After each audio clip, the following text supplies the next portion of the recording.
Okay. Hello, can everyone hear me okay? Yes. Hi, I'm Katie Giha. I'm the director of Tandem Press, and I'm so pleased to be here today to introduce the artist Marie Watt. In case you don't know, Tandem Press is a fine art print studio, and we invite nationally and internationally recognized artists to come to our studio and work with our collaborative printers to create work. And our archive is actually housed in the Chazen. Marie has been in the studio working for a little over a week and is creating some really beautiful new prints. I think I speak for everyone at Tandem when I say that it has been a pure joy to have Marie in residence.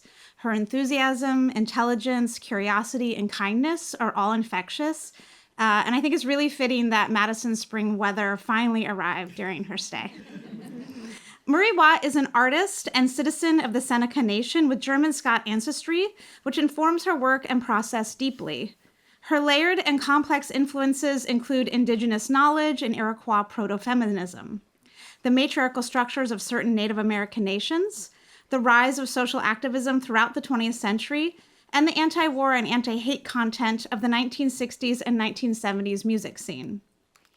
Marie communicates personal stories through the use of a variety of media, including secondhand blankets, neon tubing, tin jingles gathered in clouds, and text. In the studio this week, she's been working on a series of prints that recall her neon work, neon acting as an extension of beadwork. In these text works, she twins language, pairing words or creating repeating words, a kind of incantation or a simultaneous call and response. As Watt explains, such communication devices are intrinsic to the Seneca people. She says, conversations are intended to call back in time to our ancestors and also forward to future generations, based on the belief that our present moment is inextricably tethered to the communities of past and future. Marie has exhibited widely. Recent solo shows were held at the Hudson River Museum, the Carnegie Museum of Art, the Blanton Museum of Art. I think she had some work at the Chazen recently. And she had a major exhibition of her prints that traveled around the country and was accompanied by an exhibition catalog that I know is in the Kohler Library, so please seek that out. Her work is in many, many collections, including the Metropolitan Museum of Art, the National Gallery, Smithsonian's Institution's National Museum of the American Indian, and the Whitney Museum of American Art, to name just a very few. As you can see, Marie Watt is a major artist, and we are so lucky to have her here this evening. Please join me in welcoming Marie Watt.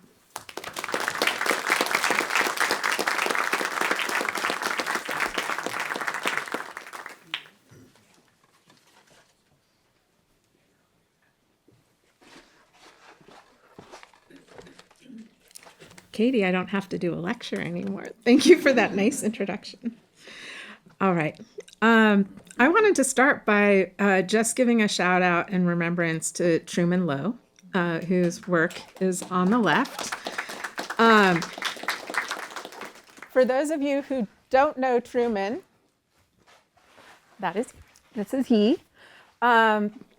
This is a gathering at Shadow Press. And so it's fun to look at this photo because I actually believe that for my path as an artist, all things lead back to Shadow. And so I feel so lucky to be here at another press, which is Tandem.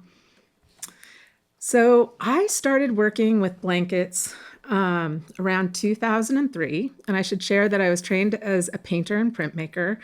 And I think that I quickly figured out that I just loved making objects. And it started with blankets. And I thought I was just going to use them for a singular project. And a couple decades later, I'm still using this material. What drew me to it was just how in my community and family, we give a blanket away to honor someone for being witness to an important life event. And in many ways, it's as special to give away a blanket as it is to receive one. And then I started thinking about how these objects are really special to a lot of people, not just myself or fellow Indigenous people.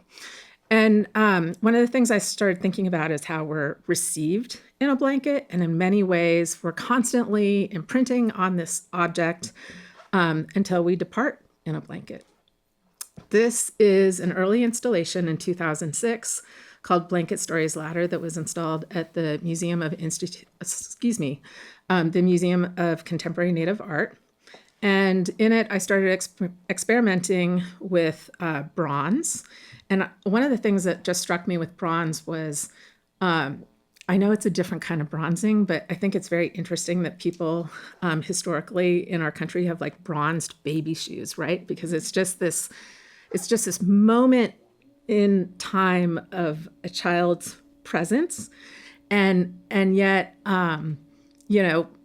blankets, these humble objects, it just seemed like to be able to immortalize it in bronze made a lot more sense to me than busts of famous or infamous white men.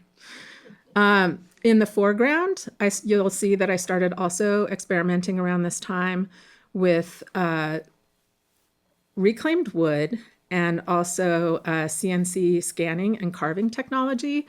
And one of the things that's so interesting to me about wood, here I am using this like kind of beam that had been once part of probably a building or a warehouse.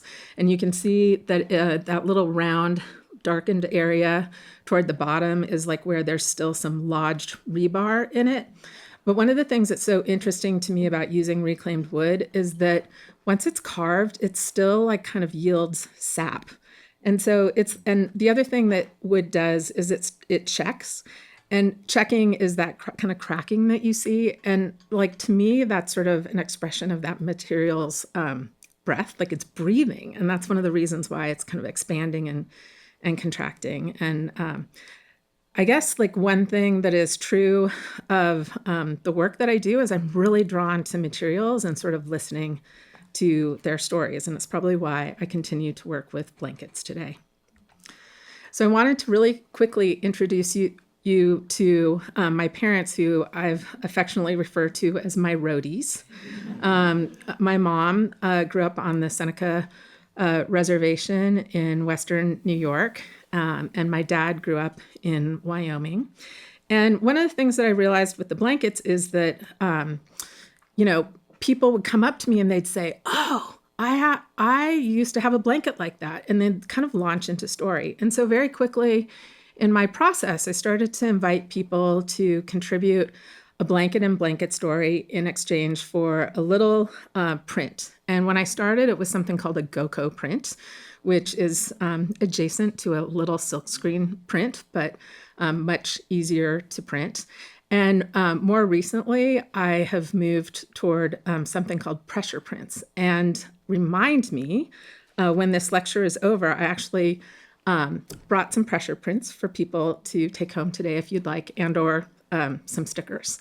But one of the things that's really interesting to me about this process of like inviting people to contribute a blanket and its blanket story is oftentimes people really contributed the actual blanket, even if they could have given a proxy blanket. And I think one of the reasons for that is that that maybe inside ourselves, there is this like need or desire to connect and share our stories and then see how our stories become, I guess, to see how our stories relate to other stories. And I'm really interested in that relationship between individuals and communities. So about a decade ago, I started asking this question: what would the world look like if we considered ourselves companion species? And there's a reason behind that question. And part of it has to do with the Haudenosaunee or League of Iroquois creation story. And so in our creation story, it begins with Sky Woman in the sky world. And she falls, when some say she was pushed, and she grabs some seeds and earth and material from the sky world. And as she falls, she's first assisted by birds and then by animals who help her settle on what we now refer to as Turtle Island. And because of the way the animals help Sky Woman, we acknowledge them in our clans. And so we have 4 bird clans, and you'll notice that in our community, we've included the deer within that branch of things that fly. And then we also have animals that walk the earth. And I come from the turtle clan. And my husband, who's non-native, he is a graphic designer, and his moniker is a crow or raven. And one of the things that you would do historically is you would marry a person from the clan opposite of you, which would create balance. And so I think I've found that in my own family. So I started thinking, well, what's the entry point? When I asked the question, what would the world be like if we considered ourselves companion species? I thought, well, from a Western perspective, it might begin with a connection to our pets. And I decided to really focus on dogs. And so this piece, Companion Species, We Are Here Now, I was thinking of those black kind of speech bubble-like marks or gestures as, yes, speech bubbles, but also maybe kind of creating an X. And X marks a spot. X is a term of endearment. My youngest daughter reminded me that and I don't know how many people know this, but I didn't know it until she told me, and I thought it was amazing, is that an X is a hug and an O is a kiss. The other thing that is important to know about an X is it's oftentimes how our leaders signed treaties. So one thing I like to do is I love looking at images in the history of art. And I came upon this image of the Capeltine wolf. And one of the things that struck me about this wolf is that she's mothering, but she's not the biological mother. Her ribs are showing, so she's a little emaciated. I think these twins are demigods, are pretty plump. She looks exhausted, like some of the students in the room who are working on their final projects right now. And I also get the sense, though, that she could become ferocious at a moment's notice. She's also sheltering these young ones with her body. So one of the things that I started exploring is how can I interpret this animal in a different scale to kind of show both maybe my reverence for my relationship to animals, but also kind of express this notion of not having dominion over animals. And so this is called Companion Species Field. And one of the things I love about working with army blankets is that I think historically, they were used to camouflage our soldiers and the landscape. And so for me, it's really a metaphor for land. And then I love all of the different colors that they carry and then what happens when they're together. The other painting that really inspired me during this time was this image and portrait of Asher Wilheimer by John Singer Sargent. And if you notice in the bottom left-hand corner, there's this dog. And I thought, I love that this dog's tongue is out. And for me, it is an example of our relatedness. And I think it also spoke to me because we as humans have a responsibility to speak up for entities that can't speak up for themselves. And just on a side note, for anybody in the room who likes Vermeer, I think that Sargent in this painting is really kind of moving our eye around that composition with that dog and the little gleam in his eye and the little shine on the button and the watch chain. Anyway, those are really beautiful moments in that painting. So this is a study for the piece that you saw earlier. And in the large piece, Companion Species Field, the tongue on the animal has been first started with a painting, and then it was rendered completely in French knots. And so one of the things that I think is so interesting about tongues, and it took this study for me to really realize it, but it's just like, oh, it's so interesting how a tongue is like a petal and how it kind of feeds and nourishes our body. So this piece was created at Corning Museum of Glass on a collaboration. And one thing I love about collaborations, and I can say this for sure about being here at Tandem Press, is that sometimes when always when I work with other people and I love collaborating, my work changes as a result.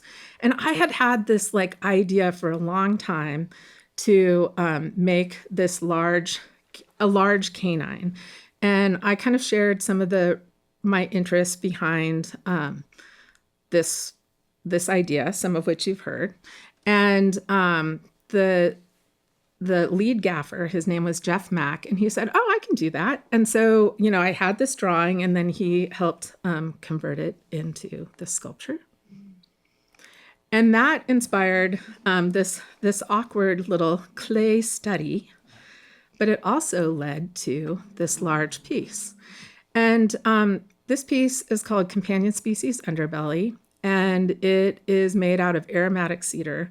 And I think, like, oftentimes in a gallery space, it feels like a ship in a bottle because you might smell it before you see it. And then when you see it, it's like, how did it get into that room? I will go ahead and share. I'm a process junkie. So for this piece, at first I thought, oh, maybe I could do this, using, what's going on?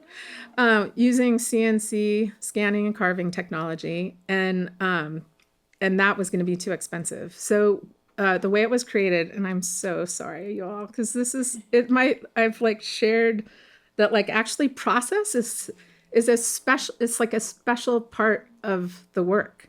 There's nothing I can do about it, huh? It worked earlier. I believe you. Okay. Okay, we'll see if third time's a charm, everyone. So I think the important thing to know is that the piece breaks down into 20 pieces, and it can be carried through a door, and then it's, constructed and put together. And it was created in my studio, and now it lives in my basement storage.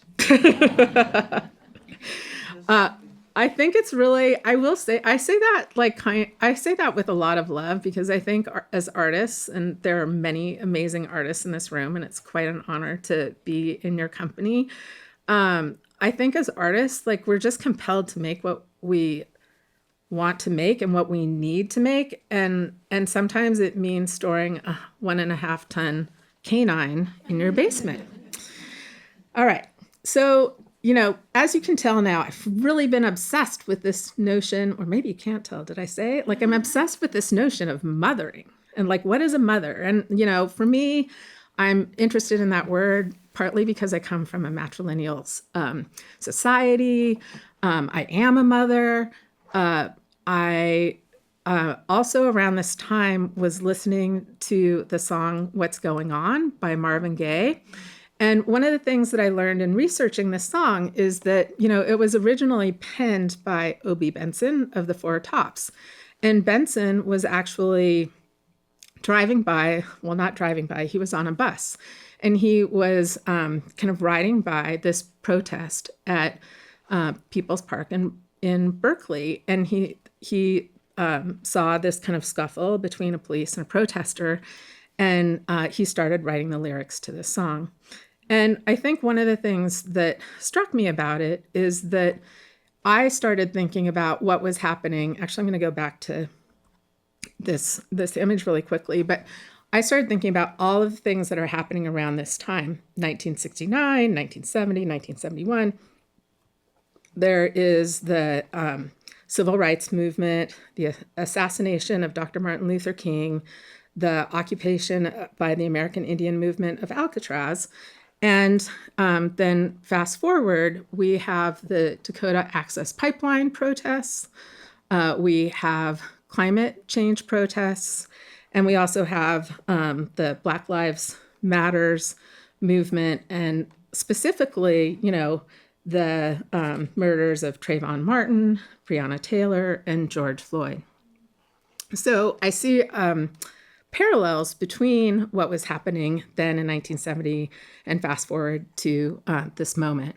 And one of the things that really struck me about the song What's Going On is when Marvin Gaye calls out mother, mother, brother, brother, sister, sister, I thought, well, in an Indigenous way, that call goes even further. In an Indigenous way, that call goes to water, water, turtle, turtle, air, air, grandmother, grandmother. And so, and as kind of Katie was sharing earlier, I was thinking really about that twinning of language, having a relationship to making an urgent call go further in space by saying a word twice. It is part of a long history of call and response. And I think in an Indigenous way, it's about calling back to our ancestors and calling forward to future generations.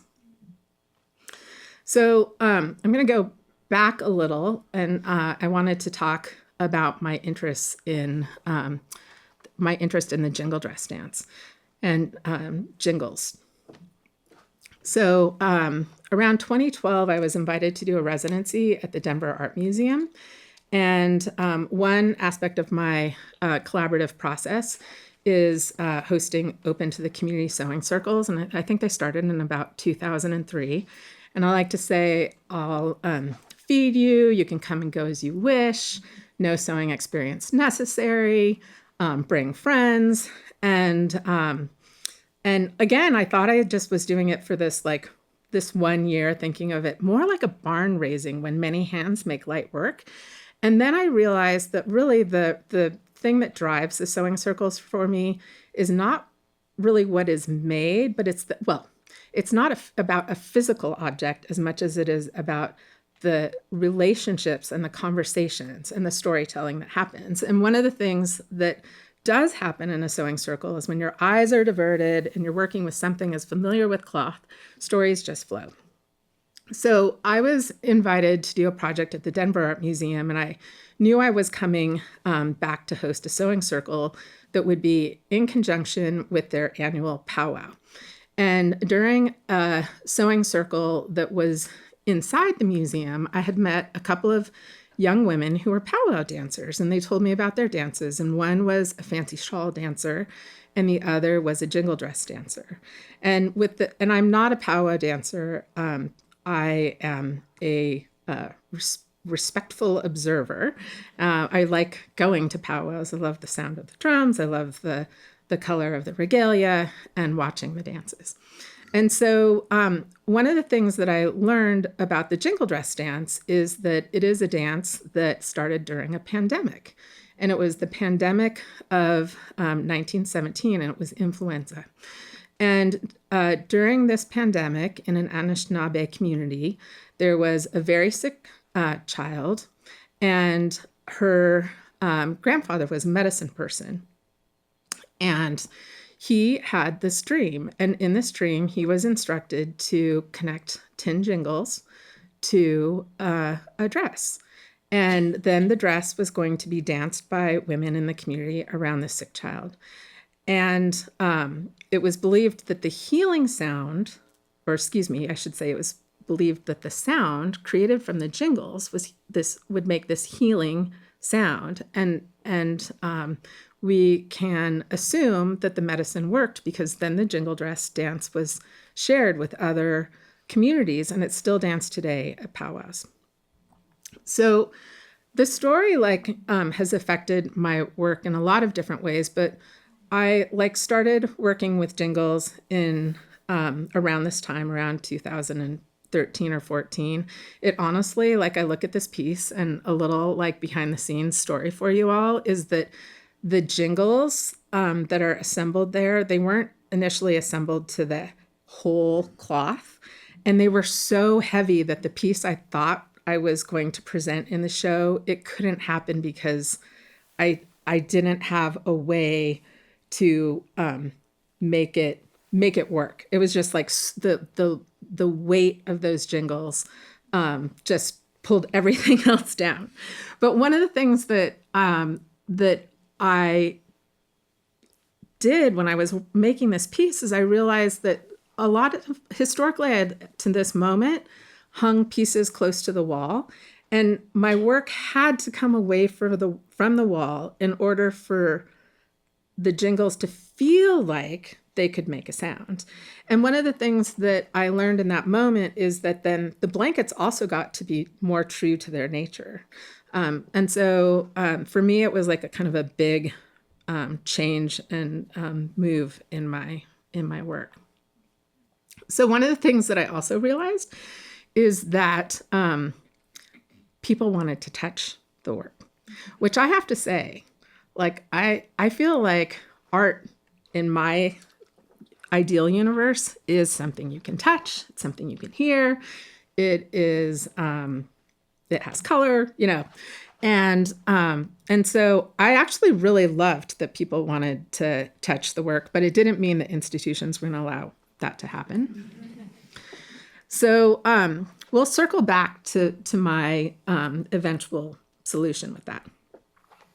Meanwhile, around the time of the pandemic, I was reading this poem by Joy Harjo called Singing Everything. And I guess I'll go ahead and just read it quickly here. Once there were songs for everything, songs for planting, for growing, for harvesting, for eating, getting drunk, falling asleep, for sunrise, birth, mind break, and war, for death. Those are the heaviest songs, and they have to be pried from the earth with shovels of grief.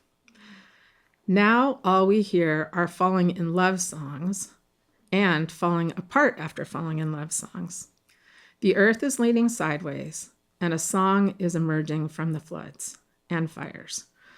Urgent tendrils lift toward the sun. You must be friends with silence to hear. The songs of the guardians of silence are the most powerful. They are the most rare. So I was thinking about this poem and thinking a lot about this notion of singing songs for sunrises. By the way, artists and other friends in the room, please use the hashtag #DogsForScale. One of the things, by the way, that I love about bindings is I feel like they're ledger-like and that they're kind of keepers of dreams, both physical and metaphysical. So thinking about light on a horizon led me to working with neon. And I think one thing that's important to know about light on a horizon is somewhere the light is setting or rising in the universe. We usually, like for those of us who love watching those, I'll say sunsets, you can try really hard to capture it on film, and it's never the same thing as experiencing it in person. And the other thing that I love is that I think of this light on a horizon as a really democratic space and a connective space, but I also think that it's important to remind each other that it's space that can be harmed. So this piece is called Shared Horizon Western Door. And one thing I'd like to share with you is that the Senecas are the keepers of the Western Door. And I also grew up in the Pacific Northwest. So for me, I was sort of conjuring words associations with two Western doors. And then this piece is called A Shared Horizon, Keeper of the Eastern Door. And that really had me thinking a lot about the Cattaraugus Reservation and my connection to the East. And then I landed here. And I'm sharing that I wanted to just give a quick shout out to my friends, new friends at Tandem Press.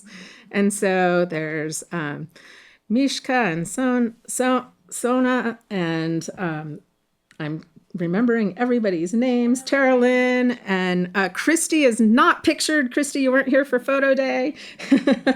And Rachel and Seth and our printers. It takes, like, one thing I just have to remind everybody is that it takes a village to make art. It just takes a lot of people to make things. And so it's really important for me to acknowledge everybody. So on the left, we have Joe, we have Jason in the center, and Patrick on the right. And then we have a little glimpse of the print, a sneak preview of the print that will be released by Tandem Press and their fearless director, Katie. So I just wanted to share a little bit about what I'm working on at Tandem. And one thing with the Shared Horizon neon pieces is it is my hope and intention to make a Shared Horizon Heartland piece in the future. And so this is sort of a step toward thinking about that project. All right. So having read that poem by Joy Harjo, I was invited to participate in a education program at the Whitney Museum in conjunction with the show. Oh my goodness, I'm going to go, of all the times to go name blank. It will come back to me, I promise. But for this collaboration, I asked, what do you want to sing a song for in this moment? And we invited people to write their response on a piece of paper. And there is a slide that will show people's responses. And I think one of the things that's really important to know is that, or to think about, is that it was really important to me that people didn't, type their answer and send it in, but wrote it on their hand. And I see our hands as this tool that's connected to our bodies and our voices. And so I think of one's handwriting as sort of being connected to the cadence of one's voice. So this project was in conjunction with the exhibition Making Knowing Art and Craft since 65. It honestly could probably go back further. I can't remember the exact date. There's a reason I'm not an art historian. So in conjunction with this exhibition, I was invited to do this program, and the program got canceled multiple times because it was during the pandemic. And finally, toward the very end of the exhibition's run, I was able to come and host this sewing circle. And during the course of this 3 or 4 hour window, I would say that we had about 300 participants. And these are examples of the words that people contributed. And then in my studio, we transcribed people's handwriting or imagery onto woolen panels. And with the very official patterning material called masking tape. And so this is just sort of an example of a few people stitching on the same panel. And then there were 3 final kind of pieces that came out of that collaboration. And this particular one is called Singing Everything Crescendo. So in 2023, I had the opportunity to exhibit at the Kavi Gupta Gallery, and my solution to that problem of people touching kind of 2-dimensional pieces in institutions that didn't want to invite people to touch work, which is completely understandable, was to create sculpture that people could touch. And so in the doorway, when people walked through the space, they would kind of walk through this curtain of jingles. And then in the interior, people were invited to good. And this volume is okay, actually. Thank you. So this is Acacia Red Elk dancing.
So after having an exhibition at the Kavi Gupta Gallery, the work traveled to the Blanton Museum of Art in Austin, Texas.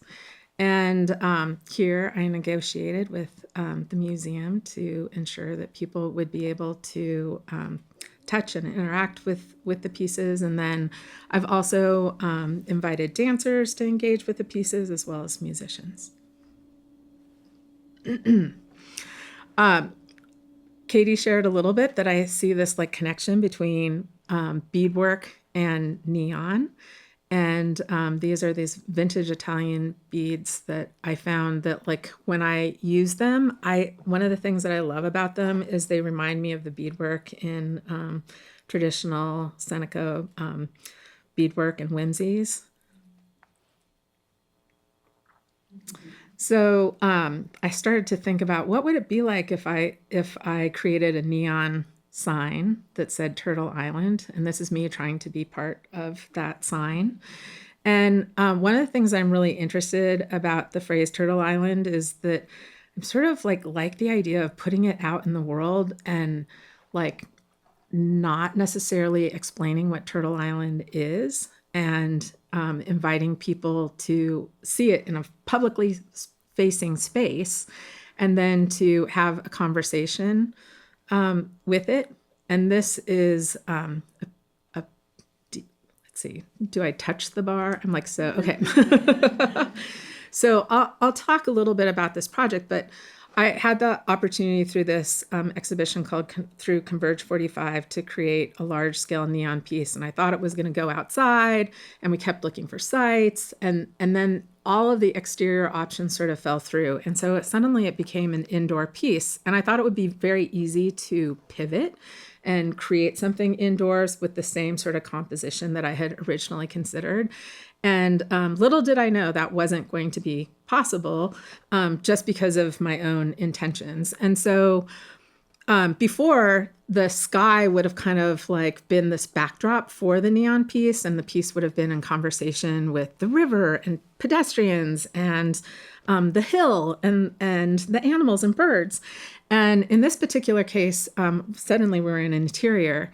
I knew I wanted to mount the neon to some reclaimed wood, but then I realized that neon, I'm using it as this like stitched line.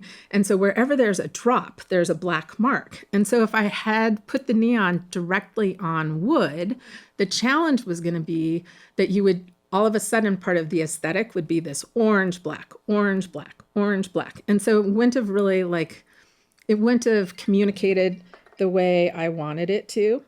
And so it took a lot of fretting and a lot of like looking at a bunch of options that didn't work. But eventually I decided to invite people through Instagram to contribute, Indigenous people through Instagram to contribute paper ephemera that was tethered to their communities and their families. And I received posters for Indian theater and covers to Vogue magazine that like had like an Indigenous woman on the cover, and Native language calendars and coloring books and all types of things. And then I also had done some prints with twinning language that said mother, mother, brother, brother, sister, sister, grandmother, grandmother. And I had those prints pulled on thin paper. And the goal was for all of that visual noise to kind of block out those black moments, those little black dropped moments. And so this was created with Light Bright Neon. Light Bright is situated in Kingston, New York. And this is Madeline DeVries Stilling working on the final install and application of the neon. And one of the things that I love about it is that there's the global expression of seeing Turtle Island, but then as you move close, you could find a recipe for fry bread.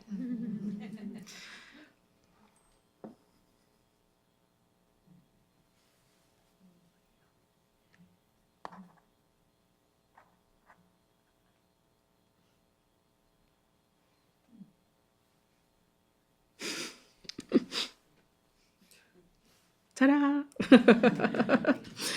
All right. So there's only a few more things. I really want to be respectful of your time. So I guess the only other things I want to add about Turtle Island is that, as a Seneca person, we consider Turtle Island North America, this place that we're standing right now. And one of the things that I'm curious about is I like the idea of this being an outward facing sign because it invites people to say something that affirms me and other Haudenosaunee people and other Indigenous people who also have adopted this term. And I also like the idea of people taking the time to look up on their phones, like what Turtle Island means, because we all know that people learn better when you initiate that process for yourself. And I also kind of am curious is like, would we steward this place differently if we called it by another name and by an Indigenous place name?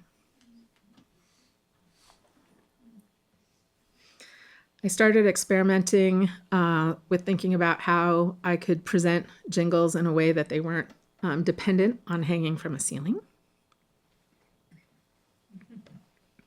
And I started using Roan towers. I feel like maybe the earliest blanket towers were always about being like a radio tower.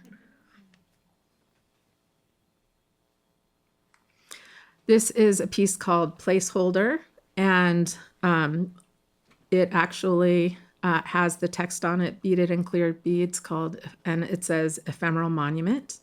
And one of the things that I think is so interesting, I created this piece in conjunction with a show at the Block Museum at Northwestern, and I was struck by the fact that in Illinois, there's not a single reservation, even though we know there were a lot of Native people in that state.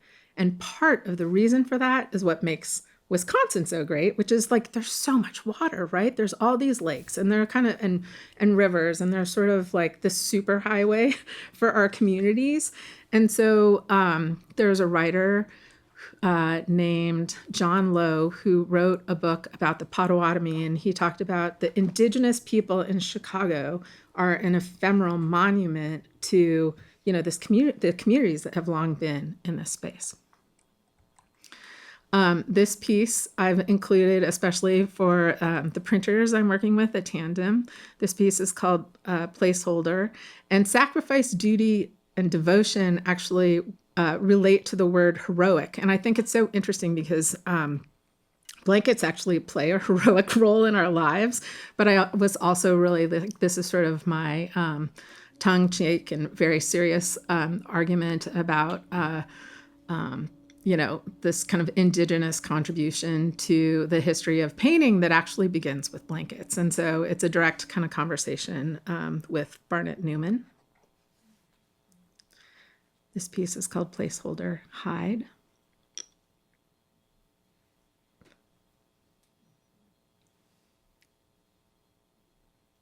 And I thought I'd leave you with this quote. My story changes when I know your story.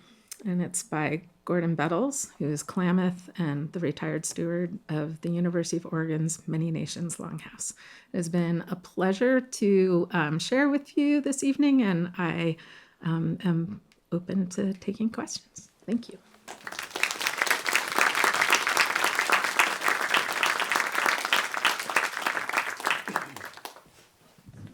Marie, this is my introduction to your work, and I'm awed. My question is, your journey has taken you into using a lot of different kinds of materials, and you haven't been boxed in. Does your background as an Indigenous person in any way inform that, or is that's just who you are? Part of it might be my own wiring. And yeah, I think part of that really is because of the way I understand Indigenous creativity. I think that I'm sorry, I didn't quite catch that. That usually happens to me. Yeah. So, I think talking about the powwows, like for me, I think like powwows are sort of like the best example of like the energy and the diversity of creative expressions all kind of coming together in one space. And then I do think some of it's just my personality. I arrived at Tandem Press with like a suitcase of items, and I didn't know which way I was going to go. And one of the things I really appreciated was just this like open heartedness and generosity to just like listen to like the different things I was thinking. And then we just sort of dove in with like all these different experiments. And I don't know that everybody would be comfortable with that. And I don't even know that I've always been comfortable with that. I have to say, like, sometimes I feel like I've made things more complex for myself by kind of going on different paths simultaneously. And then, but the other part of me is that the other thing I know is that it is my nature. And at this point, like, I'm almost like, I hate to say it, but I'm too old to change. I just wondered what your paintings were like, your earlier work before you got into all of this. Yeah. Well, so my trajectory as a painter started at a small liberal arts college, and I didn't feel like I got enough art making experience. And so then I went to the Institute of American Indian Arts, and there actually I was a museum studies major, and I did do some printmaking. I studied with Jean Lamar. And then from there, I went to Yale to get my MFA. And I think part of the joy of painting was actually stripped away in that experience. And I think it was that I had to explain everything to the degree that what was intuitive and joyful in that process it suffered. And the paintings, though, ended up, and I think this was actually a great part of the experience, is I felt very isolated in that community coming from New Mexico, where there was like this big indigenous community and friends, and New Haven wasn't at that moment, didn't have a big indigenous community. There's more support for Native students now at the university, but I found it very hard to find anybody who was indigenous then.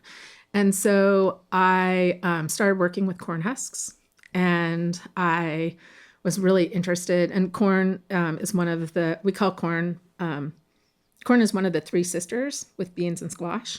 And it's both a sacred material, or not material, but a sacred, corn nourishes our bodies, but it also has this like kind of spiritual component too. And so I was making things out of the husks. I was making sculptures. I thought it was amazing that you could like take something so fragile and like put the husk in water and kind of dampen it, and you could sculpt with it and braid with it, and you could probably make a rope to save your life with it. But I loved like the vulnerabilities of the material, but also its resilience. I started working with like drawing this little lozenge shape that was that I saw in the husk when you held it up to light, all these little cellular forms. And so I started, kind of doing these like pretty minimalist but very large scale drawings using that. And sculpting with it. And I continued to do that for a little time out of graduate school. And then the work kind of got pushed away from the wall. And I feel like I'm sort of circling back to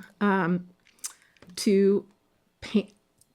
Well, I don't know if I'm circling back to painting. I'm circling back to corn. And I love painting. I think it's probably clear when I like pointed out that John Singer Sargent painting. Like, I think painting is pretty like beautiful and exquisite. I like the way materials communicate, and they have these histories. of use that are really like and storied and interesting to me. And I think that like painting has a history. Painting is connected to a very specific history. And I like actually am really impressed with the people like Deani Whitehawk, for example, who like use that material paint to convey the ideas that she does. Anyway, yeah, that's a little bit about how I used it. I did reference it. Like I would paint the husks or I would paint the lozenge shapes, I guess, with oil paint at some point. But yeah. Hi there. I've seen your blanket pieces for a very long time now, and I've always wondered and tried to imagine, are they glued together? Is there a pole in the middle? How do they stay up? How do you make that work? It's a process question. Yeah, it is a process question, and I have been for 10 years I taught at Portland Community College, so I have the heart of an educator, and also my mom worked in Indian education for 27 years. I am totally happy to answer any process questions in person. I think one of the things that there's this trade-off with process and wonder, and like I think that wonder is actually more important. So I'm happy to talk with you in person. But you have to decide what you want to trade. I don't want to lose the wonder. Yes. So I had a question about the blankets. Were they always secondhand, and did you thrift them, or did you ask friends or family or strangers for them so that you could know the stories always? I've typically thrifted for them. It's important to know that when I started working with blankets, it was in 2003, and I think that what's that material called? People were getting rid of their blankets because they were buying fleece. Yes, fleece was becoming so popular. So everybody was like giving their wool blankets to thrift stores. And so like I could buy I could buy wool blankets for $5 and under. I thought it was like buying a tube of paint. And it has gotten increasingly expensive, especially like I think with all the crafting over the pandemic. But I get them from a thrift store. The thrift store, I can tell you because you don't live in Portland, so you're not gonna come and ruin my racket. But there's this thrift store called the Red, White, and Blue, and every Saturday everything is 50% off except for the new tag color of that week. And so a tradition I have with my daughters is going to the thrift store on Saturday mornings, and then we do other things too. But that is something that I've done for a long time. And I also, I have friends that look for blankets for me or friends that give me blankets. And occasionally, I will also buy from eBay, which I like to kind of call the modern trade network. And one thing that's actually important to know about a blanket like this is called a double long blanket. And it's probably a Whitney Point blanket. And traditionally, they would be shipped as this one panel with instructions on where to cut it right in the middle, which is one of the reasons why it has two tags. And then those little bars that look like fingers at the top, those are called points. And the points they say something about the value of the blanket. So maybe the largest point blanket I've seen is maybe an 8-point blanket. And I will say the Hudson Bay Company continues to use points today, but they don't make these double long blankets. But you would know then what goods and services or beaver pelt, you could trade for the blanket and what its relative value was based on those points. What I like about this blanket is that it is sort of cinematic in scale, and it kind of feels like it could envelop your body. I think that, when I'm talking about heroic painting, I feel like there's something to be said for the scale and then the scale of these kind of large Barnett Newman-like paintings. And what else was I going to say about it? Yeah, I feel like it might have been the early tax loophole, because you would have been been taxed on one blanket, and then you would have two on the other end. Hi, I'm wondering, both from the perspective of someone trained in the West as a painter and from an indigenous lens, your relationship to the rectangle. And once the blanket goes up on the wall as a rectangle, it's in conversation with painting. And also, these blankets that are rectangles that are hanging in space and then broken by objects like the jingles. Just if you could talk about your relationship to the rectangle.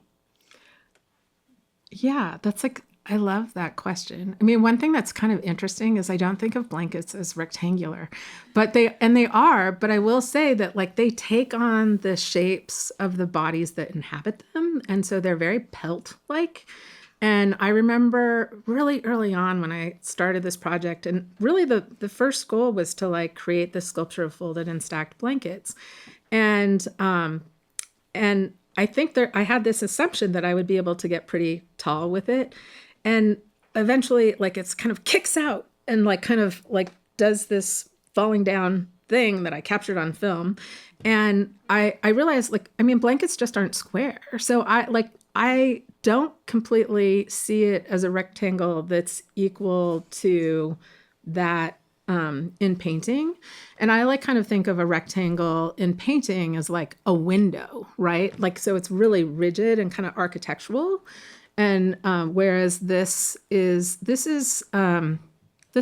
really looks and feels different.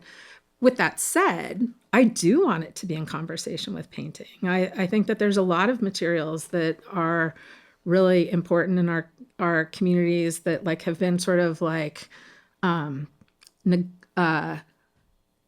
not fully appreciated by Western art historians because they don't fit into a natural canon. And so for that reason, I think that this is really important. So I'm from the Pacific Northwest, and I grew up seeing a lot of totem poles. And so my question, you being from Oregon and being in the same area where Salish nations and other nations existed, if you feel that your stacks of blankets and in a way of the storytelling through the blankets also almost connects with the totem pole idea. Absolutely. I mean, so my mom worked in Indian education for 27 years. And I feel I grew up listening to a lot of Coast Salish stories, as well as other stories from other communities from other Indigenous people who live in urban areas, right? And but for me, that relationship with the blankets is sort of ladder-like. It's connecting sky and ground. So for me, that's connecting the sky world of Sky Woman to the earth below. It also is a reference to linen closets. I love Brancusi's Endless Column, and I definitely think that there's a connection with totem poles as well. Yeah. Thank you. Yep. Join me in a round of applause for me. Thank you.